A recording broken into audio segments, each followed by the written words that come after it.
Oakland mine. 42 law, that's on my belt. 48 law, that's for myself. 90 law, and I need nothing else. Don't like me, keep it to yourself. Most time people don't help you. That's that crab in a bucket. Sticky situation, don't touch it. Pass discernment, not judgment. Love it. Peace, y'all. It's Amani Jade and my bae Najee A.M. on that 30-day bae challenge. Brought to you by the Oakland, Mine. where we are highlighting diverse bae talent and cultivating appreciation, inspiration, and pride, because we do what? Show love the Bay way. B-A-Y and B-A-E. Happy anniversary. Yay. And welcome our good friend and dope human being, Maldito. Creator of Malditoria. I'm glad to be here, guys. Thank you for having me. Yes, thanks Thank for you. being here. Super dope, artistic-minded human being, culture curator, man of community and children All of that. uplifter. Yeah, exactly. That's what I want. You know, when I come and I make it somewhere, anywhere in my life, I just want that. When you put this video out, can you put all that right there? Put my name, El Maldito, and then put all those taglines right there. Exactly the way you said it. Maybe ... at the end. You know. Exactly. Yep. Yes, we will. We know how to do that. We got you. And today we're gonna cover my album. Yeah, Father of the Year. There's the art up there. Boom. That's the album. What it came out? What 2019? It came out on Father's Day, 2019. All right. And I'm running for Father of the Year for the next 98 years in a row. Then Najee can have it after that. So a little bit of car facts for myself. One of the first songs I ever made was a hyphy song. And the first song that I made after that was actually about organ donor. And so the first song was hyphy, and I was just like really involved in that. But every song after that has been really conscious and really just aware and particular with my content. I also have worked in the anti-trafficking field. I'm a software developer. I've worked in education. I've even taught at Cal Berkeley before. And I've taught at all kinds of schools, middle schools, high schools, elementary schools. What he's not saying is he's a master freestyler. And he started doing that when he was 6 years old, when his big brother taught him how to rap, and he been rapping to himself while he walked down the street ever since. And then he took it to the streets with Oakland Mine, doing that in front of the Merriweather, where we got to meet. Yep. Where we got to do our spin-off Sister Cypher off of the Oakland Mine Cypher. This was an event that was happening at a time where there were actually not so many events happening, where the streets were not as saturated and blooming as they are today with creative Bay Area events, and that was definitely one of a kind. I started Oakland Mine. It started from an event that I used to have called the Open Mind Open Mic, and we used to host that at the Stork Club. And from that open mic, that created a lot of space for artists to have space to perform. But from that open mic, I created a small group, and that group eventually became Oakland Mine. Oakland Mine has seen several iterations over the years, but the main thing was creating that space for artists. And the reason I created it in the first place is to create space and to create recognition for artists, because I felt like I wasn't getting the recognition that I wanted. And by working together with other artists, we would be able to create together a situation where we all could get recognized. That's one of the biggest things that Oakland Mine has ever done. It's literally put so many artists up on platforms to get heard and to build their careers off of, that they're still eating right now from the momentum that they got at the Oakland Mine Cypher, whether they were in the Cypher as a freestyler or whether they were like a featured guest. Or photographers, videographers.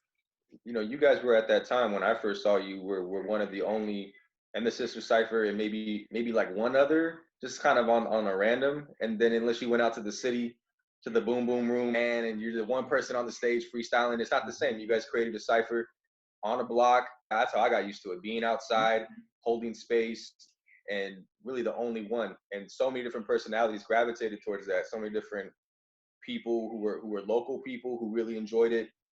Transplants, you know what I mean? Like myself, I'm from Southern California, so that was special to me, because ciphering in Southern California is a certain kind of art form, and I didn't really see it out here. I saw it around in the city here and there, but that was special to me, you know, to see that. And I know it was special to so many other people. And yeah, man, there's so many MCs that came out of that blew up, like emerging, right? Exactly. You know, so yeah, man. I was so happy to see you there when we were working together at the school, and then I saw you on the block, like, hey, artists unite. Man, that's how you know. Well, that's what it was. It brought a lot of like-minded people. I mean, I would say that a good handful of the people that came through on an average night were people who worked in education. You know, it wasn't just MCs, because, you know, some MCs have different agendas, you know, about what it is they're doing, depending on if you're in the Bay Area or you're coming from other places. But I think the Bay Area is just it's a collective hub of people who believe in education, obviously, like, in betterment for the community. So the MCs naturally are going to be like that, you know? Right. And it brought a lot of women to it, and it gave that platform for the women to speak their mind and to do their thing and give that space. And that's what I thought was really special about it too. And it wasn't contrived, it wasn't forced, it wasn't like we weren't trying to hold anybody hostage with, like, you know, politically correct spacing, you know what I'm saying? It was just like, you know, everyone had to come and be a part of the thing. And one thing I would add is that it brought different age groups too. Yeah. And, you know, I'm a little bit older than you, but I always thought, I was like, dang, these are younger people that are, like, really organized together. And I don't know, that was special to me, you know, to have been there every week, basically. Yeah, every week we were solid. Rain, sleet, snow, hail. You know what I'm saying? I remember the world turned upside down one time. We still out there getting it in. Well, it was actually right. I mean, I lived right there on the corner, and then I would just go down. As soon as I heard the sound turn on, I was like, all right, it's time to go downstairs. Let's go. That's so dope. Yeah, man, I love that. I love that time. I ain't gonna front. Yeah, so that's, you know, that's a little bit about myself and what I've done as an artist and as a human being on this earth. And as far as the album goes, I consider it my first full solo album. You know, I have a bunch of other projects with a bunch of groups and, like, a bunch of other singles and music, like Quit My Job, which did the numbers. If you look on his Bandcamp, his catalog is extensive. But Exactly. this album is just him, save for Black Achilles a few times, and Najee's voice, and Najee's mom's voice. But it's like a full-length project of partially freestyles and partially written. 4 of the songs on the album itself are completely freestyle, and 2 additional songs have freestyle elements. And I think it's cool and interesting to try to figure out if they can figure out when he's freestyling and when he's writing. That's kind of hard. As far as freestyling is concerned, you were probably the most sound individual out of the ciphers. Someone who was leading it too. So you set a bar and example for that. And it's really difficult to tell if your stuff is written. You know what I'm saying? So that's how flawless it is. It's like, it's schoolboy spit. You know what I mean? Like, it's polished. You know. I think we talked about this. Well, I guess we'll get into it. But I was kind of questioning, like, I wonder which ones are freestyle. It's kind of, I mean, I have to, like, really dive in and listen to everything, the cadence, you know. Yeah. That's the hard part. Yeah, Thank totally. You. I literally told myself I want to get my freestyling better than most rappers writing. That was my actual goal. And I still freestyle every day, but I work so hard to get my freestyling to that level. Another piece of the Carfax, we did a 16-hour cipher with Oakland Mind. Can't forget about that. That's actually... That was brutal, man. That was a brutal stuff. It was. I was there. I was drinking lots of coffee, but I don't even know how that got pulled off, man. Man, me either, yo. We still got the video. 16 hours worth of video. For the Guinness Book of World Records. It was dope. I ain't gonna front. Yeah. Last piece of Carfax, one of the songs that I did freestyle, I freestyled with Najee in my arms, in my actual hands. I don't know why, but he's like, pick me up, daddy. And I was like, okay. But, like, I'm about to spit these bars, cuz, so. And he doesn't say any bad words in that song. It's real raw. Yeah, it is. It's crazy. I didn't even know that. I was like, maybe you were channeling because you were holding your child. Najee was at every session, I found out. Yep. And so that's really cute. I wish that was on video. That's cute. Yeah, Real Raw, I would say, is definitely a favorite song of mine. And that's good little tidbit information to know. I've seen you in the cypher when he was first born, and you were taking him out there to the public, and it was just a great sight to see because he was so just in tune with you. And I just love seeing parents who are able to harness their kid next to them. You know what I'm saying? Like, that's kind of what the children need. It's important to have that. You know, that's indigenous stuff. That's traditional stuff. And they need to be there. They need to feel your pulse, your blood. You know, Even the vibration and frequency you're kicking, on the mic and all that stuff. I mean, he was a part of that. That's in his DNA now. So It that's is. what's up. Man, he asks all the time to listen to some of my songs. And he dances, and he'll do a dance move that he does. Like, yeah, we'll be like, he'll be doing this, and then how sometimes he'll drop to one knee. The baby will do this and then drop to one knee. It's the funniest thing ever. It's so funny. For real. He's just coming into his own. He's getting big enough to know his body and to just like get tapped into the rhythm. So that's tight.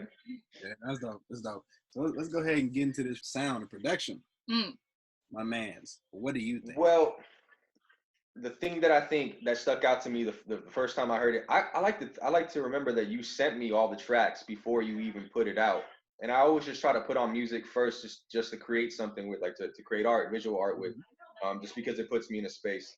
And the production, I think, is what first pulled me in, because I heard a lot of your singles. You know what I'm saying? Quit My Job. You had some EPs that came out, and I've just seen you perform a lot live. With the Oakland Mind, doing sets. We did jam sessions before too, so I knew the caliber of an MC that you were. But it was good off the top to know that, like, you had, like, production that was really balanced, man. Because I for me to create something, it has to have consistency. Something has to take you into a zone. And it's hard, man, because local artists, they're either emerging or there's someone that has been consistent in their community doing music, right? You're in between those. Like, this album shows that you're not emerging anymore. You know what I'm saying? Like, it shows that someone has put the time to seek out the right people, to make good quality production, right? The right beats. And at the same time, that also is just in the quality of how it was recorded too, and how tone in your voice comes out, because you got a really powerful voice. But if it's not recorded right and the production sucks, it's going to mess it all up. But I think it was consistent, and I love the use of synth. I love the use of Summer Madness sample by Kool and the Gang. Well, not Real Raw, but West Coast Bad Boy. What's the name of the? I think it's the third to last track. Production's like very almost like rock and rollish, I think. False Evidence, Fear. False Evidence. That was like kind of a left field kind of production thing. That track just kind of caught me off guard, and I think it's because the album is so consistent production wise that I kind of didn't really remember it at first. You know what I'm saying? Like songs like Patience, Water.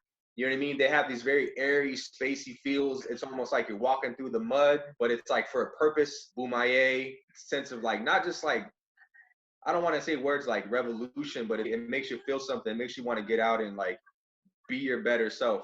So obviously that's connected to the words you're saying. You know what I'm saying? But yeah, the production's tight.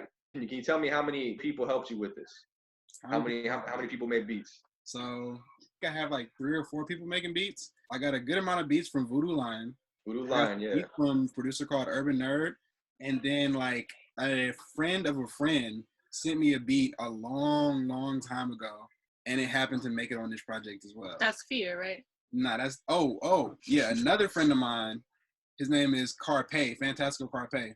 He is the one who produced Fear. Yeah, so he produced Fear. He produced that beat way long ago, and he flipped Women, Weed, and Weather. Women, Weed, and Weather, and recreated his own beat. And he made that beat a long time ago. And when he first made that beat, I was like, bro, let me get this beat. Years and years later, he's like, here you go. Here's the beat. I've been waiting on this beat my whole life. Okay? Thank you. Some artists sit down after the fact, after everything's already in like the can, they're like, let me see what's going to go well together from start to finish. Like, what song is going to go after the other? Did you kind of have that already like predetermined, or did you kind of figure it out as time went on? Because if you have more than one producer on there and they have different styles, that could be difficult. Yeah, that's actually a good question. I created all of these songs and like all of these ideas that I wanted. And some of those things made it onto the final album. Some of those things didn't make it into the final album. And then I just went to the studio and I recorded. I'm like, okay, I got these beats. Here are the lyrics for it. Let me get all this stuff down. I recorded everything. And once everything was recorded and the sound was the way I wanted it to sound, then I listened to it again to kind of reorder things, and some of it is ordered kind of like in a story arc. I knew the song POL, which was the old title track of the album. I switched the title to Father of the Year because I thought it was more fitting. I knew that was going to be near the bottom. West Coast Bad Boy. I was like, this sounds like an outro to me. You know what I'm saying? I knew that was going to be at the end. The intro song, I actually recorded that song with Voodoo Line years before. I knew that song was going to be the intro. Because I'm like, this is the only song that really sounds like this kind of hip hop. I think it's a good way to get into the album. I had a different beat for Black Soap, and then I recorded it on that beat. And I was like, I don't know, man, the sound is not where I want it to be. And so I sent the stems of the recording to Voodoo Lion, and he had a beat in mind when he heard it, and he kind of like amalgamated the lyrics and the beat together to make it sound good. So you would never guess, but Black Soap was not recorded on that beat. We recorded it on a different beat. He put that beat in that song and made it work. It's crazy. It's wild. I think you can definitely tell Voodoo Lion style, real raw and like West Coast Bad Boy. I like those tracks a lot, production wise, just because it's a lot different from some of the stuff that I've heard you do. It's really like boombastic hip hop, you know what I mean? It has like kind of that flavor to it. There's direct sampling that's going on, you know what I mean? And that's what I like about it. And it's just different from what I'm used to hearing you do, because a lot of your beats that I've heard in the past are a combo of like, there's like a little bit of trap in there, there's like Bay Area feel and swag to it. I just liked how spacey, synthy, got weird at certain times. Stuff went back tempoed, and you know, like in Boomaye, beat just trips up, which is tight because it also is like memorable, like verses and flows, right? But I think those beats specifically challenged you as an MC. Obviously, we know you can freestyle, but to make a track, whether you're freestyling on it or not, it needs to have like layers, right? It needs to build. It needs to have arc to it, you know. And I think that all the people who participated in that, whether it was their goal in mind to do that, I think it challenged you as an MC. So that's what I liked about it. For sure. Thank you. Creative people always make the best reflections of art to other creative people.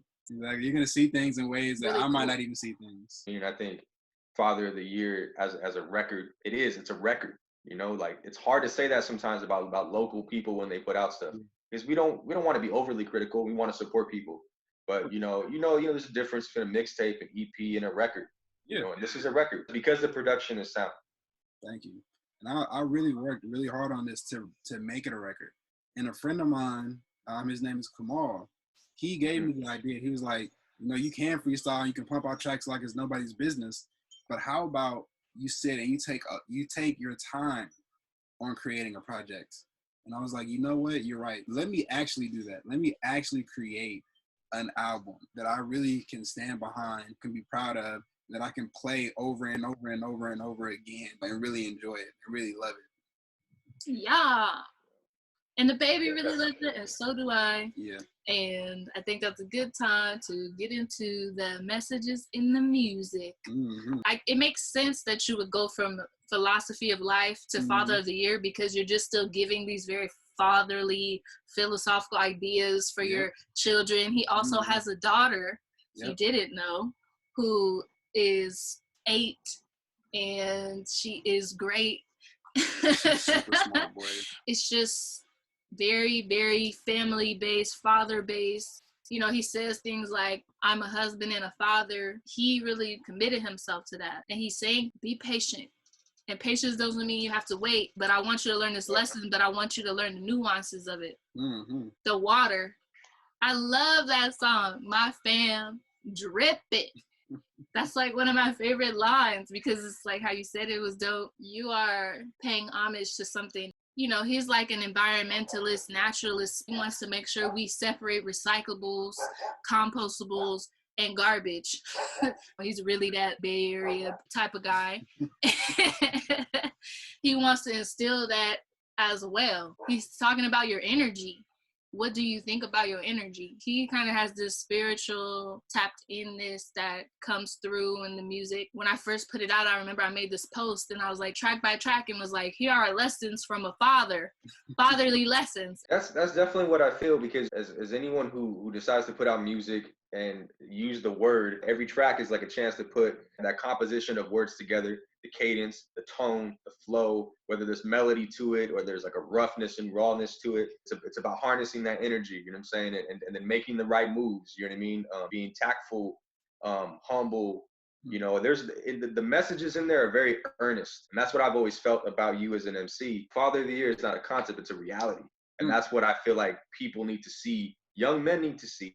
You know what I'm saying? Young men of color need to see from different communities. One of the things you said, I'm a father, I'm a man, and I'm Black. These things are real realities a lot of people can relate to on many levels, because there's just not a lot of confidence in like young men being good fathers and them being there for the lives they create. You putting that in your artistry, you're doing it delicately, you know what I'm saying, but also with a lot of tenacity. And like I said, like from the production and the words that I hear, there's a lot of hope. That's what you're about, man. You're about dropping knowledge, you know what I'm saying? It's like, it's dropping gems, you know, like Shut Up is awesome. I love Shut Up.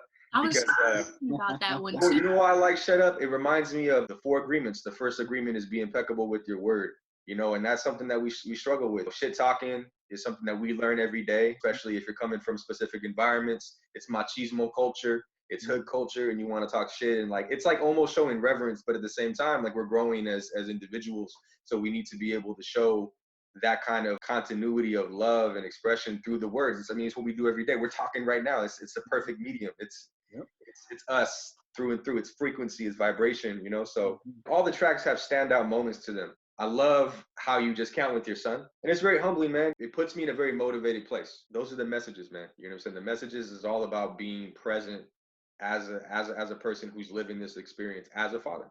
You know what I'm saying? And dropping knowledge in the process of that. It doesn't come off too preachy either. It's the right amount. It's like, look, I don't know everything. It's like you're learning a lesson and developing it as you're speaking it as well. You know, it puts us all in a very humble place. We can walk with you. Thank you. Thank you. And I want to even add to, I appreciate the family aspects, not just like the family that you created, but the times where you shout out the family who created you, people that helped make you who you are and how they poured into you. And you're always channeling. So that's really cool, inside and outside of the music. I want to say this about Black Soap. That is like a man's hygiene anthem. And I love that. I got soap, I got incense, I got shea, you know? I'm moisturize myself right now. It's just all that is one connection, taking care of the body, the mind, the spirit, you know what I mean? So I feel like you have tracks that like dedicate, you know, little pieces of your insight to those particular things, you know what I'm saying? So. I appreciate that. I do my best to be that way because I feel like that's the way we should be. And I feel like before I even say that that's the way we should be, I should be that way myself. You know, and I take those lessons to heart, and I'm thankful for every single lesson that anybody has ever taught me. People have come up just at really opportune times and have just dropped game on me. And I'm like, yo, this is something I need to remember. This is something that I want to give to other people. And I want to give reverence to where it came from.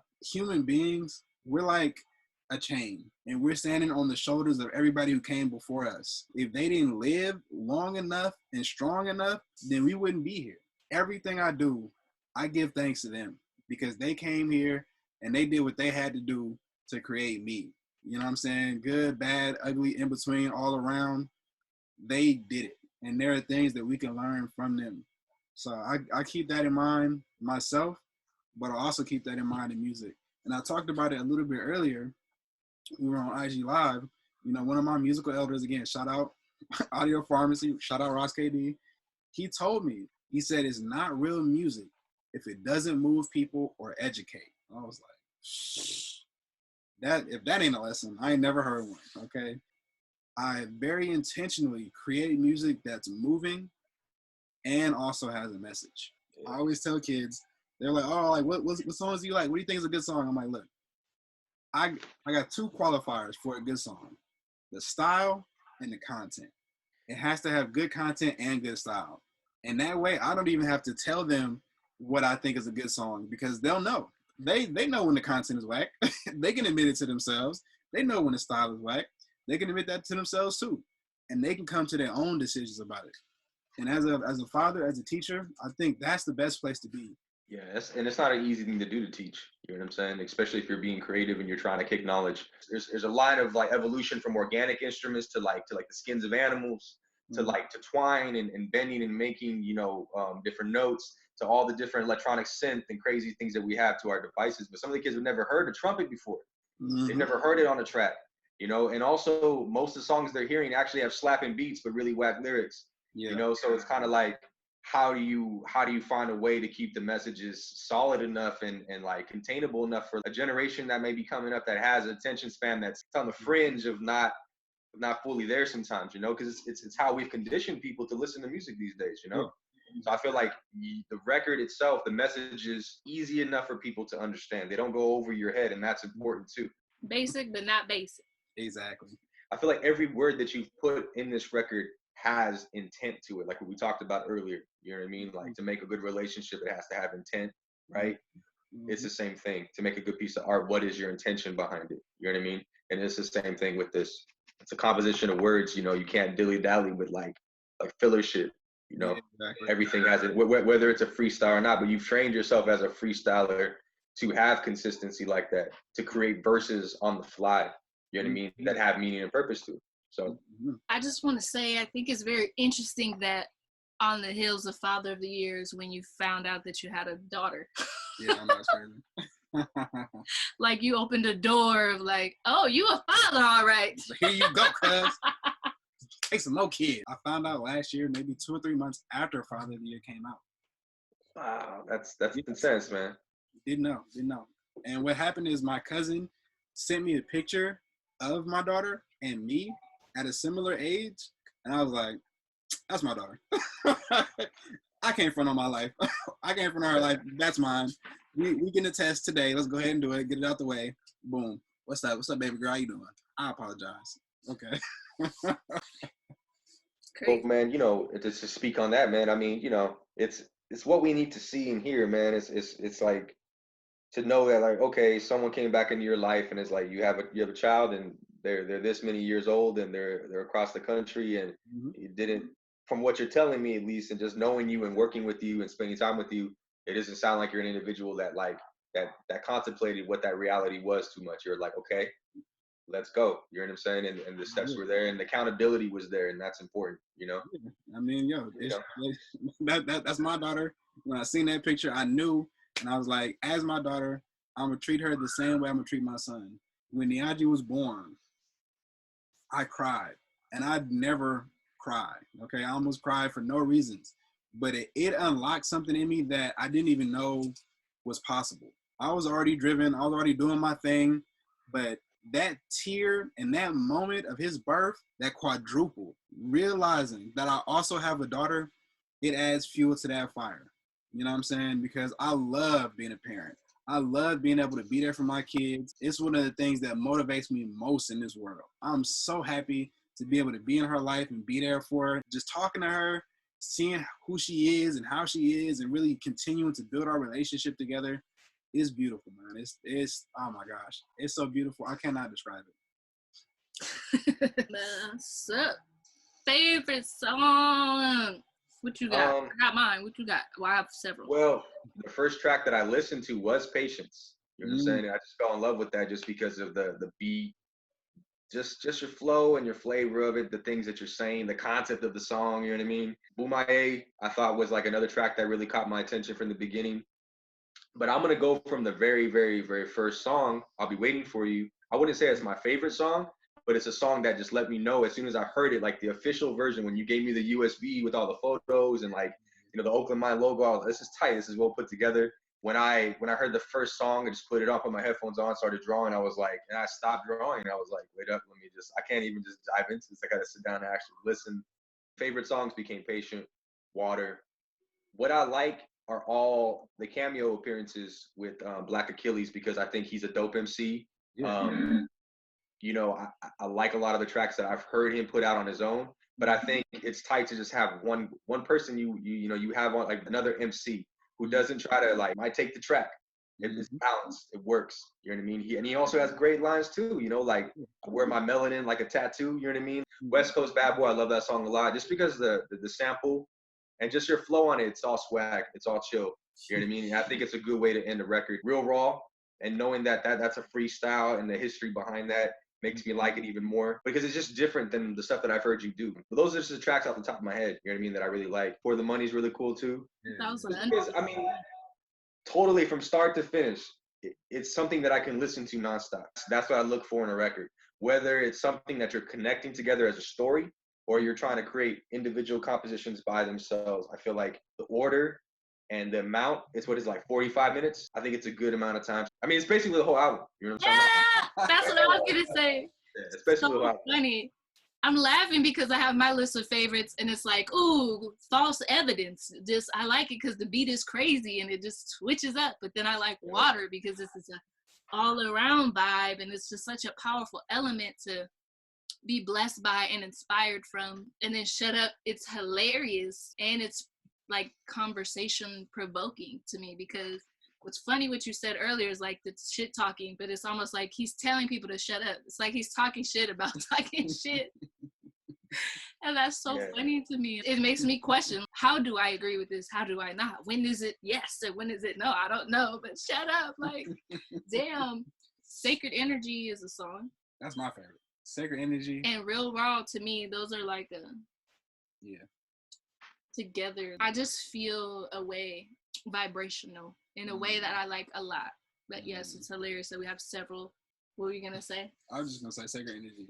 That's my favorite of all time. Sacred Energy, I think, is my favorite because that's the one, and that's just me, and that's like myself and my consciousness put on front. It's all me.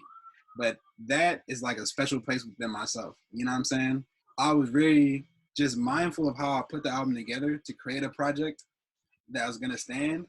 But in that song, I was able to like let loose, you know, and not be mindless, but just go wherever my mind took me. And I like to be able to have those kind of tracks in a project like this. And I like the fact that it goes well. Yeah. And yeah, you gotta have a little bit of that energy, you know what I'm saying, in it too. I mean, because you're an artist that knows how to improv, you know what I'm saying? You know how to think on your toes and you know how to put out content like that. So it's rightfully so that you're gonna have stuff that's gonna be a good mix of everything, you know what I'm saying? But I think track to track, solid, man. You know what I'm saying?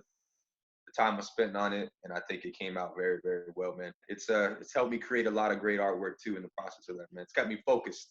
So that's so awesome. Well, thank you so much for doing this with us. Lending your mind, your brain, your ears, your art. We would love to see your art. Yeah, I see it all the time, bro. Like, I would love to see. I'll show I get a little. I just get on my tangents of creation. You know what I'm saying? Yeah. Thank you. Yeah. Well, shoot. Let's just wrap it up. Let's wrap it up.